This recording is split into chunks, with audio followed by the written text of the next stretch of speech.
the Derek Diamond Experience!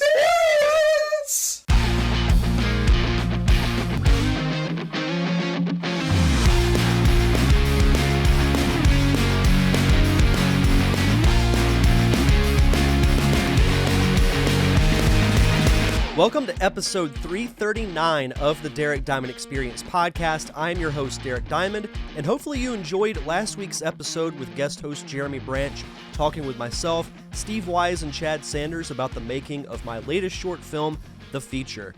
It was really fun to kind of sit back and be a guest on the show. You know, I don't get to experience that very often, and it was a little weird with it being on my own show, but kind of cool in the same way, and I really appreciated Jeremy taking the time to chat with the three of us, and it was really fun getting to reminisce about the making of the film, the inception behind the story, the writing process, and, you know, it was just fun to look back on, you know, some learning moments as well, even the things that didn't go as planned, things like that. You know, you can either learn from it or not learn from it, and I choose to learn from it. And sometimes in moments like that, you just look back on it and like, oh, what was I thinking? You know, there are moments that, you know, from that film, The Parker Syndrome, and other projects that I've worked on where I just kind of look back and laugh at my mistakes. But we're going to continue our look at The Feature this week. Jeremy Branch will be returning in the host seat to chat with myself and three of the six primary cast members of The Feature. One being Jase Gibson, who plays the role of Matt, Samantha Savoie, who plays the role of Katie, and Jeff Stewart, who plays the role of Robert. And the three of them are really the backbone and the leads of this story. And specifically, Matt and Katie's relationship and their dynamic is what drives the story. And that's really what I was thinking of when we were casting the film is, you know, the two roles that have to be crucial as far as chemistry goes are these two, because they're the ones that ultimately drive it. And we did a few different casting calls. You know, we did some virtual auditions over Zoom, and we did an in-person audition as well at the Tryon Branch Library here in Pensacola, Florida. And that was where I met Jase and Jeff, because they came out. Samantha lived a few hours away at the time, so we did her audition over Zoom, funny enough, right before the in-person audition. But I want to throw this story out there because I meant to mention this when we recorded the main portion of this episode. But when Jase came in to do his audition, he was one of the first that day. And after he was done, I was like, he was perfect. And I looked at Chad, who was sitting to my right, and I said, he was great. Like, it was exactly what I was looking for as far as who would play that role. Because I did include elements of myself in the Matt character, because Matt has some of my own insecurities that I've dealt with my struggles to want to become a filmmaker and having that lack of confidence and thinking, should I do it? Should I take that step? And I think, you know, we as all creators have that same struggle as well at times. Is it worth it? Is it worth it to risk, you know, losing your job or losing something else to pursue this dream and this passion of yours? So I thought he captured that perfectly. And my wife, Samantha, she was checking in the actors coming in for the audition, and she came over after Jase had left. And it's funny because she looked at me and said, he talked just like you. And I was like, yeah, he kind of does, I guess. I mean, I don't think of how I talk, but I just thought that was funny. And it was really after Jase auditioned, I was like, somebody's going to have to really blow me away to top him. And, you know, kind of the same thing with Samantha. She was one of, if not the first person to audition for not just Katie, but for the film in general. Because as I mentioned, we did a few Zoom auditions before we had the main casting call a short time later. But after her audition, it was like the character had come to life, like jumped right off the pages that we had written. And the cool thing is there are elements of my wife in the Katie character, because a lot of the Matt and Katie dynamic is based off of mine and my wife's story and our relationship. So it was really cool and really interesting to see that whole experience come to life. And I make this joke that, I think we could all use a friend like Katie to push us to be more than what we are. The two of them, and Jeff as well, explain their side of the experience of being cast and going through the casting process. But for the most part, you're going to hear from them. Like I chime in a little bit through this episode, but I wanted them to tell their story, and I wanted Jeremy to be the one to ask the questions. But I thought the three of them, and we'll talk with the other three cast members next week, but I think the three of them just did an absolutely incredible job, and it was really mind-blowing how perfectly the casting worked out. And you'll hear stories from the three of them that really validate that, and stories that I didn't even know about. And I was thinking after the episode was over, like, wow, this was really like, I don't know if you believe in fate, but it was like this all meant to happen. It was really strange. Like, it was almost like a movie in itself. Maybe that'll be a movie about making a movie about making a movie. No, we won't do that. I'm just kidding. But without further ado, here is the conversation with Jase, Samantha, and Jeff.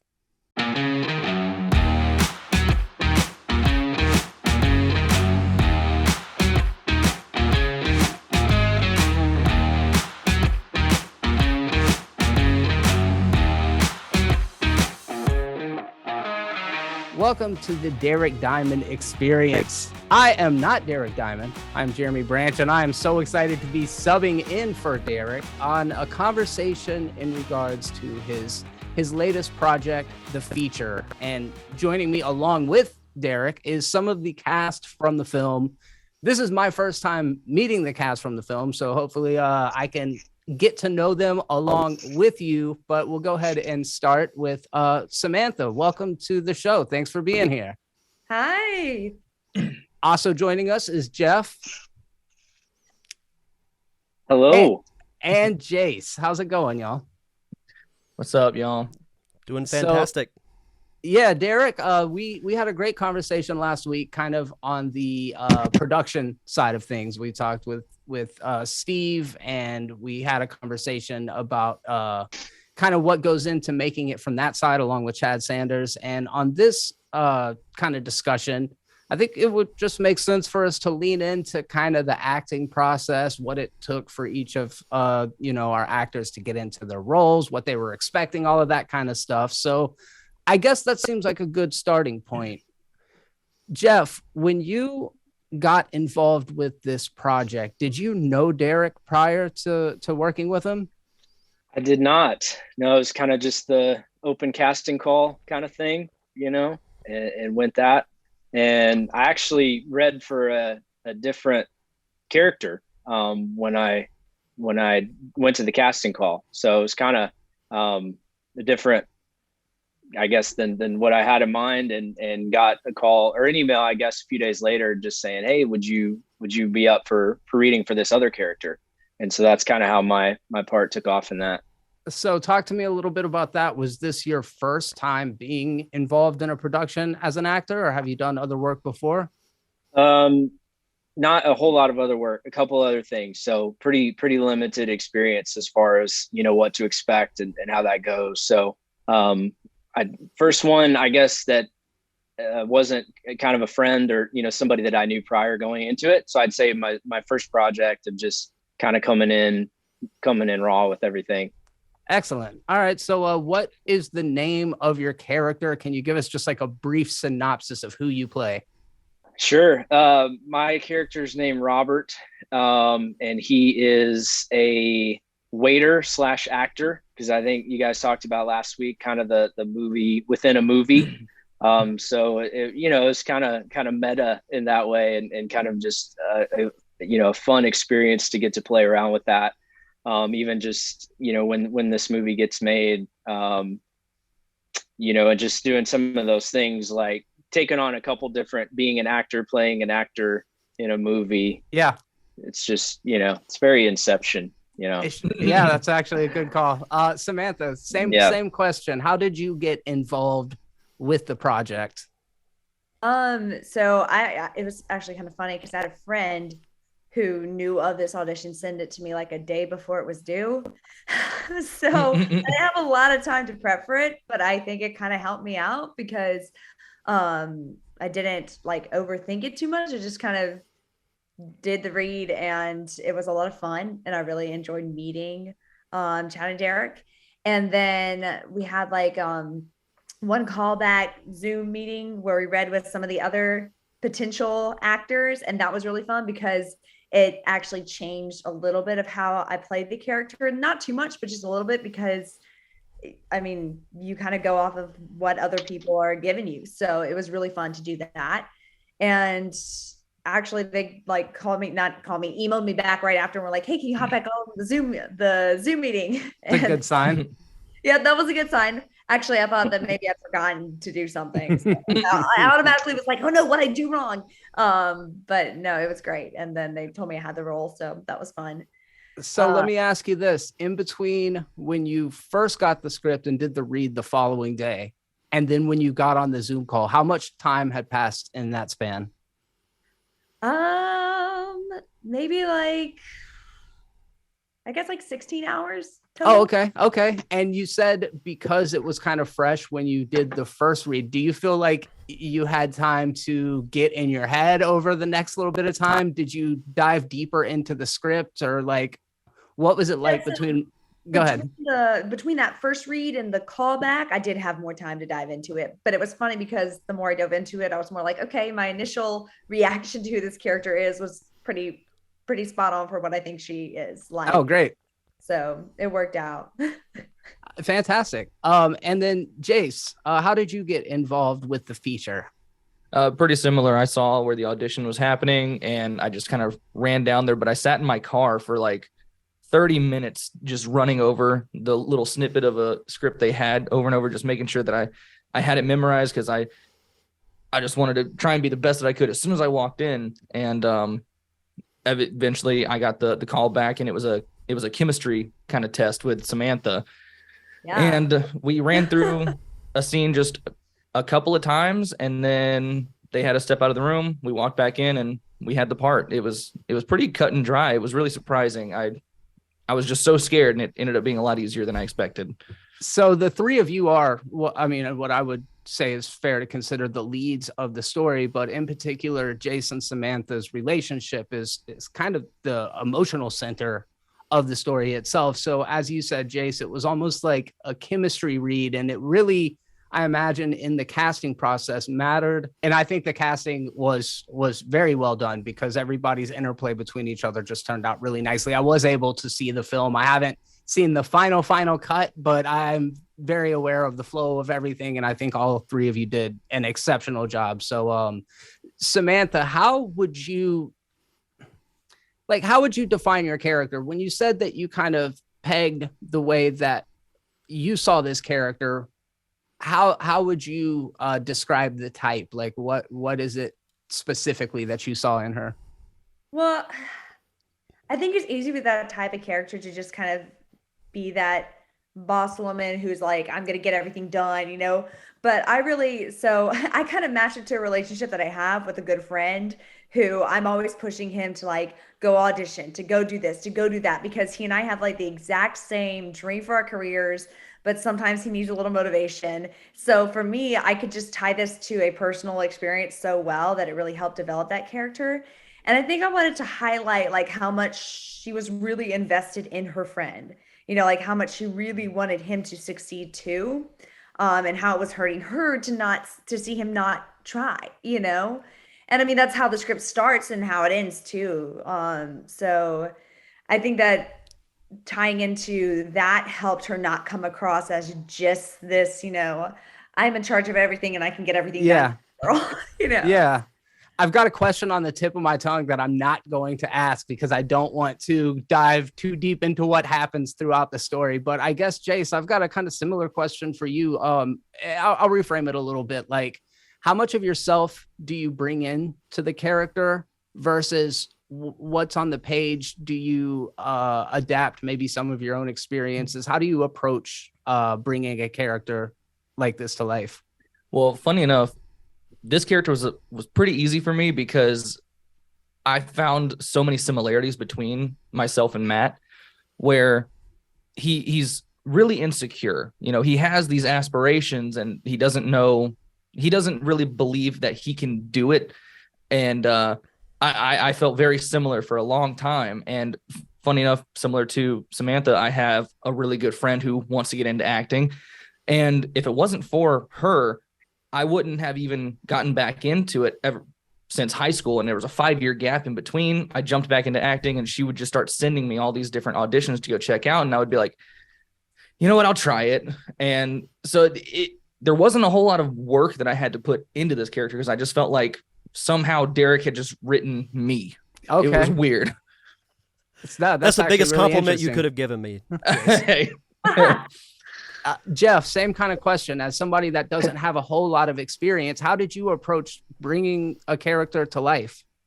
Yeah, I think for me, I was just kind of picture my guy is he's kind of like the third wheel in this thing, and very confident, overly confident, which is, you know, probably a little bit of a difference from just my natural demeanor and kind of myself naturally. So I think for me, it was kind of a combination in my head of like every waiter you've ever had at a restaurant, you're just like, really, this guy, you know, like kind of just picturing this guy who's always kind of a little too sure of himself, maybe, you know, and just kind of try to picture what that would be like.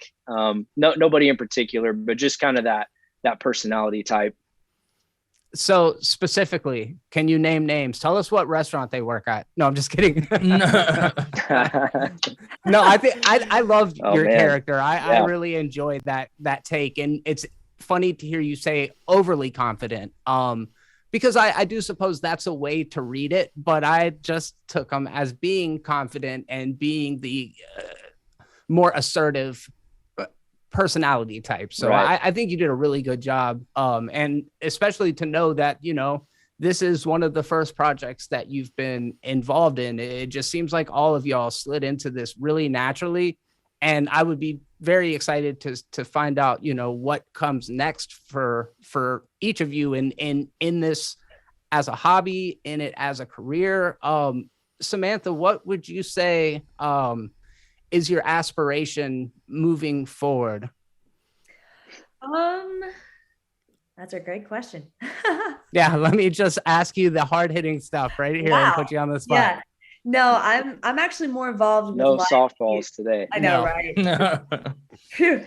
I'm actually more involved with live theater and performance. So I'll be on a tour for about 3 months. But when I come back, I want to try and do a few more auditions in like New Orleans. I try and keep up with the casting auditions there because there's just a lot more. But I also stuff happens down here too, and South Florida, like anywhere that I have people I could go stay with, or I could drive to. Sure. Kind of that's the area that I'm looking at. Mm-hmm. But no, I audition for commercials. I audition for extras and TV series. You know, they say like if you do 100 auditions, you get like one call back. But if you're lucky, yeah, for sure. But the more I do, the more fun it gets. So Good. I do hope at some point I would love to do like a main character in a TV series because awesome. I like the progression and I like the kind of character arcs that you can have in that kind of environment. So yeah, that's awesome. Let me ask you this. I know that theater, working live on stage, is substantially different from working on a movie set. Oh, yes. They're totally different things. And I can imagine how theater would be more challenging in some ways, but let me ask you the flip side of that. What would you say is more difficult about working in an actual film production, even though you do have the multiple takes and stuff? What's a unique challenge to that you don't experience in theater? There are actually so many, like I could talk to this forever, but I guess the biggest ones are one, the continuity. Like you don't just start the show and go all the way through the show. Like you don't just stay in character the whole time as some actors do. But you have like, you know, 20 seconds and then you have to take a break and then you have to do it again. And then so like keeping that continuity in your head of where your character is at emotionally, or like even just in the scene, like that's challenging, because in a live performance, you just go start to finish, Yeah. So that's really hard to keep that emotional integrity, or that makes a lot of sense. Yeah. Yeah. Interesting. Jase, you and I talked just for a second before we started recording. I found out that you're a content creator. You're a fan of horror movies. Yes. Do you see yourself pursuing the world of acting? Are you interested in other aspects of filmmaking? What are some goals that you have moving forward? I 100% will be chasing the dream of acting. I've wanted to act since I was 2 years old. Awesome. So I've been constantly making homemade movies and stuff all the time, just annoying everyone in my family. When it comes to other aspects of filming, I would see myself writing more than anything else. I always write a lot of stories and would love to see them come to fruition. So that would probably be the only other thing I would chase after immediately right now, but just acting is what I'm focusing on. Awesome. Yeah, excellent. That's really cool to hear. Jeff, how about you? What are you looking forward to maybe moving forward as far as working in film? Yeah, I've enjoyed it. I've got to work on like I said, a few projects, and they've all been different, very different, and enjoyed it though. It's cool to see the collaboration, the process. I mean, it's hard to get something done like this. Even in the limited time we had, like it's a huge undertaking. It requires so much collaboration. Which I've always just enjoyed being a part of that. So I've got kind of a music background and pursued that for many years. So just, I'm kind of used to that piece of things. Obviously telling stories, being part of that, playing characters and helping things come to life is just, kind of like a feeling like nothing else really, that you get to experience. So yeah, I mean, I'd love to continue to pursue whatever that looks like. That's awesome. That's awesome. Derek, you and I, when we spoke last, y'all had some pretty great stories from the set of maybe some mishaps that took place along the way, some unique challenges that came up that you had to solve throughout the process. And I was wondering, kind of in a similar vein, was there any day, Jeff, was there any situation that you just maybe you really struggled with, something that you had to overcome? Was there a day that maybe things didn't work out exactly the way you planned and you had to adjust? Man, I can't say anything specifically. I just say, I mean, it's longer days than maybe you think, or, you go in with a plan and think, we'll knock this first part out in a couple hours. And, 4 or 5 hours later, you're still kind of like, okay. So kind of like what Samantha was saying, it can be a little bit daunting to just kind of stay energized and focused to bring your best every take, because there's a lot of people kind of staring at you, like wanting to get this thing, captured.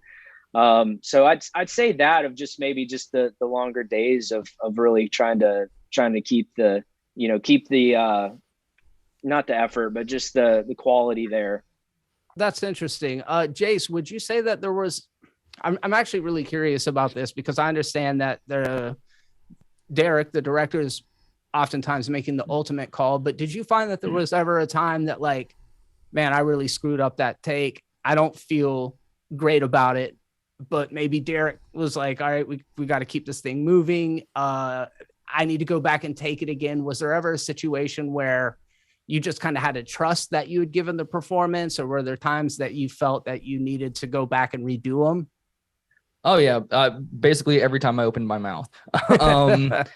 It was one of those things where I was just kind of on autopilot at one point, just like, I just have to get this done, because from the moment I started, I was like, oh man, I suck. And the whole time everyone's like, no, it's great. And I'm just like, you don't have to make me feel better, but no, it's just, I don't know. You don't know if you have that confidence, right off the bat, but overall it was great, Yeah, that's actually insightful. I can relate with that a lot. I feel like there is a tendency a lot of times to just kind of posture because you don't want to show vulnerability, but at the same time, like I can imagine. I mean, for every new project that you get on, it's almost a completely new ecosystem and a new atmosphere. And the chemistry that y'all talked about a little bit earlier in the interview, that's something that is carried over to the sets. And like, if the person running the set is a complete mess, then that trickles down. Everybody underneath it feels that way as well. And luckily, I know Derek well enough to know that, like, I've never seen him blow a fuse. Derek is one of the most chill people that I know. And I think that that's like such an asset in the world of filmmaking, because as you said, Jeff, it can get to be very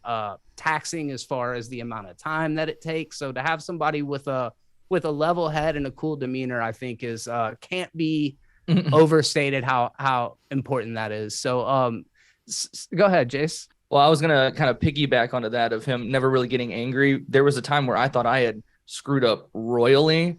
Like, it was the second day when we were filming in the New Yorker, and I was constantly having to like change into different attires and stuff throughout different scenes. And then they were like, okay, go change into this. And the shorts that I was supposed to wear were just nowhere to be found. And I was like, oh, damn. Like, I'm about to get into so much trouble. And it just turned into, they were like, well, I guess we're not going to film below your waist. And I was like, all right. There's always a workaround, my friend. Yeah. There's always a workaround. So where did the shorts go? This is a mystery. I've been curious about that, honestly. What happened to those shorts? I have no idea. We need to know. Literally disappeared. I don't know. Different dimension, wormhole stuff. I don't know. Lost to the multiverse. Yeah. It's very possible that somebody on the set spited you. Let's start that rumor. I think it could be a Mandela effect where everyone just believes that those shorts existed and they never did, you know? Never existed in the first place. So Samantha, speaking of the go ahead. Oh, sorry. I was going to say, speaking of the New Yorker, it did bring up a memory just of kind of a challenge to get through, but this was their off day at the New Yorker, and I don't know, maybe 5 or 6 times the phone would ring right in the middle of the day. Yep. Somebody would call. That happened a lot. We'd hear, you know, in the middle of some ring, cut. Everybody like, people trying to come in the restaurant, even though it very clearly says closed for filming. People still got to peek their head in, like, oh, we'll try to come in anyway. That sounds interesting. I want to get in on that film. That's probably what a lot of them are thinking. So, Samantha, did you have any moments of adversity that you had to overcome? Any challenging scene or maybe something that you were stuck on while you were rehearsing? You know, I should have been anticipating that question. I was too busy listening to what everybody was saying. It's okay to not have an answer. You can just be a total pro. I got one. Wait, I got one. Okay. So in the New Yorker, because we took these scenes so many times, because of the phone and because of different things and lighting changes and yada yada yada. We were having to drink very cold, very old coffee, and I did not like that at all. No, I can understand that. It was like I got to save a little sip of my ice cold coffee, but that wasn't that bad. I just remember that. Yeah. I definitely. Let's see. There was something that's on the tip of my tongue. Oh yes. So we did end up taking. This wasn't so much an adversity, though. I did consider like how this was gonna go. We had one like argumentative scene, Jason and I, where things really escalate, and I always love those scenes because they, you know, it's kind of like it just builds and builds and builds and builds, and ultimately I think we had great chemistry and it went really well, and we just kind of were jumping each other's lines like you would in a fight, and it was honestly kind of fun, and I honestly got a little aggravated with him, but in the best of ways. But kudos to Derek because he was like, do it again. And because I felt like the first time it was great, but by like the last time, because we did it so many times in a row, it just escalated each time. So I think it got better and better and better because, or worse and worse and worse. Well, see, I knew the two of you would get aggravated at me to the point that you would yell at each other, and it would be even better. Exactly. That's the genius of his directing skills. So typical director move. I love it. That's works. Fantastic. Yeah. Derek, to that point, everybody's got their own style, and I mean from amateur filmmakers all the way up to your Martin Scorsese's and everything in between, whether you're doing 100 takes for each shot, whether you like to get it one and done and move on. Do you have a general rhythm that you try to follow? Do you really believe that it's dependent on each scene, or can you kind of see the general picture? So I definitely do at least two, so you have options for the edit. I try not to go over, but because it's a short film and we have such limited time to get what we need done. And it also speaks to the preparation that these three plus Rob, Leah, and Thomas had, because we did so many rehearsals beforehand. We didn't really rehearse much, if at all, on the days of shooting, because I knew that they had the material down and I trusted them to do it. So I think we did on average 3 to 4 takes per shot. And we kept, once we really got going, we had a pretty consistent rhythm, and we had some setbacks, with New Yorker due to the phone ringing, people coming up to the door and things like that. But I had the utmost confidence in all of them. And I'll especially give a shout out to Jeff, because it was really cool to watch his progression throughout the first time he auditioned as Robert, because you could see him gaining more confidence in that character. When we did the full table read, I think it was like a week before or 2 weeks before we shot, I was like, he's got it perfectly. So it was really cool to see his progression. Yeah, that's cool. I would have loved to just kind of be a fly on the wall and check it out. I have worked with Steve Wise, who y'all met during the production of the film, on his project Survey. And that was the only time I'd ever been on a movie set. And I just, the process is something that I find so incredibly fascinating. So I do appreciate everybody taking a moment to talk with me about it. And I can't wait for the premiere of this thing, which is going down soon. And I will see all of you there at the Blue Wahoo Stadium. So thank you very much for taking a moment to talk with me.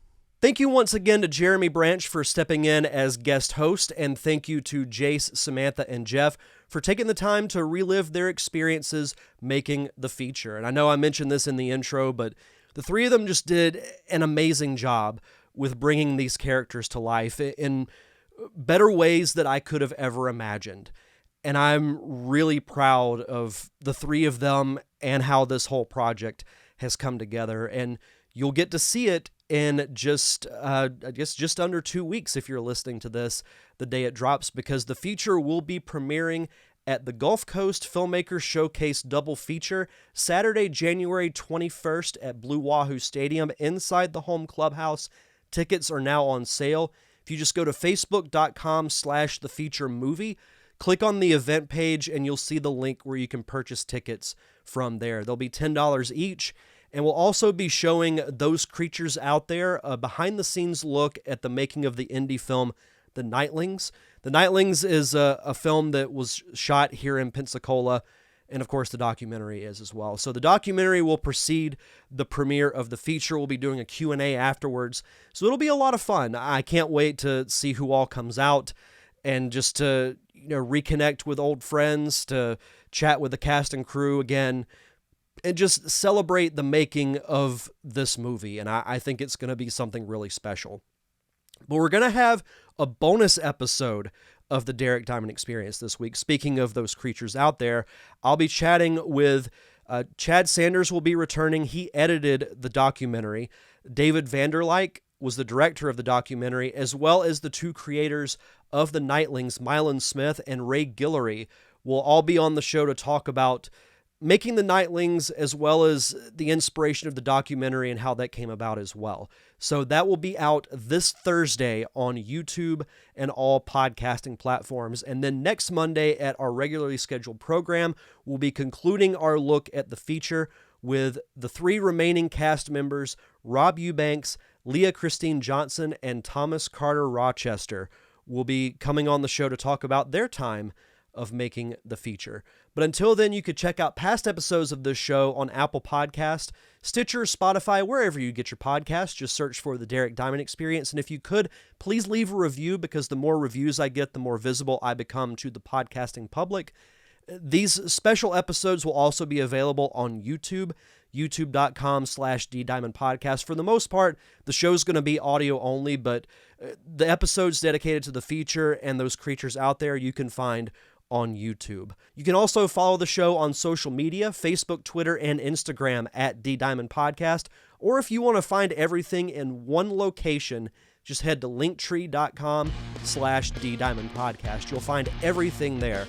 Podcast subscription, YouTube, social media, all of it. You can find it there. But that's going to do it for this week's episode, so enjoy the rest of your week. We'll see you guys back here Thursday for our special bonus episode of the Derek Diamond Experience podcast.